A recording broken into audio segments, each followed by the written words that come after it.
is the Big O Show. This is the Big O Show. Effort to actually create equality. And that's something that, unfortunately does not exist in the sport you cover. I was just looking up as you spoke about how many minority owners there are in the NFL, and there are 4 majority owners that are minorities and 4 women that are in team ownership positions. And while I think that that's definitely better than the NFL, I'm not necessarily certain that that's the reason why their league is diverse or more. Well, they're coaching all over the place, and no, I think it's because it's a player-driven league, which the NFL has been fighting against for 2 decades. Their fear in the NFL, their worst fear, is to become a player-driven league. Everything should be player-driven. Yeah, the NFL doesn't want that to happen. Well, but that's why that plantation label lives. You're absolutely right, and that's the reason why they don't want the owners in the NBA. They partner with their players. They want to be together with their players. Like LeBron James is working with the NBA. I don't necessarily think the NBA is owners are comfortable viewing themselves as partners with the players, but we're 2 decades into being a player-driven league. I mean, that league is run by LeBron James, the Chris Pauls of the world, and Michael Jordan before that, and Magic Johnson and Bird before that. And understand that's a cultural thing that's 2 decades old, whereas the NFL is vehemently fighting against it and has vehemently fought against it. I make the point NBA players are becoming part owners, and they're more than welcomed to become part owners.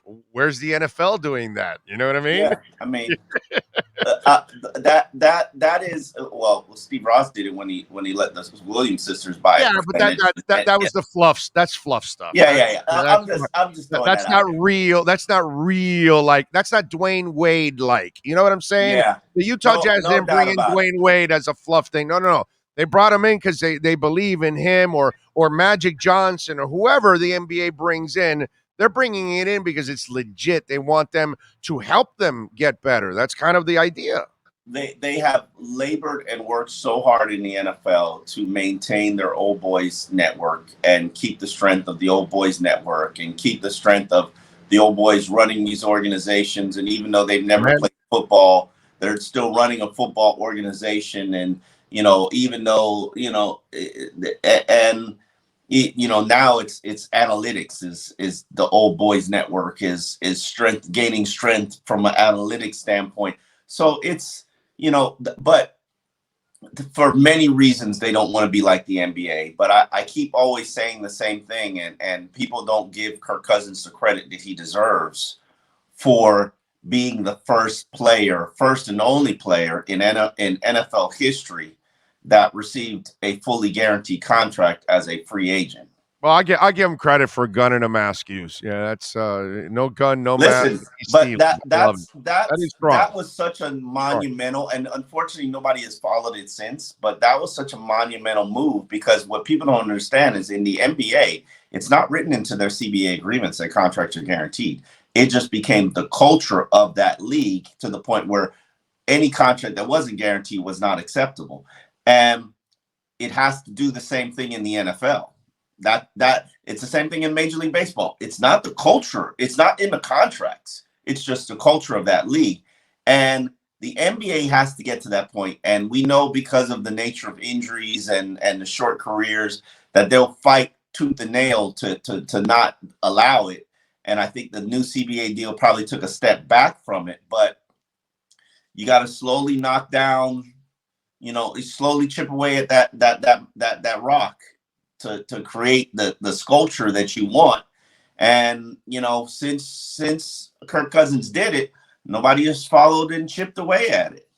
You're telling me. And that's really weird, because better players have gotten contracts and they don't get the same guarantees.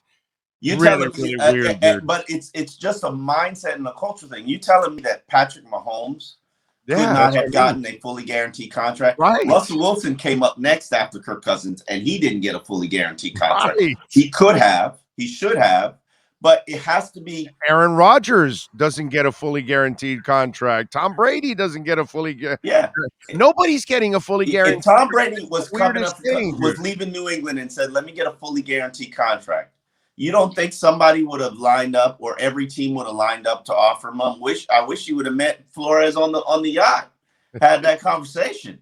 Get the deal done. That to me, of everything, of every possible thing that's out there about the Brian Flores situation.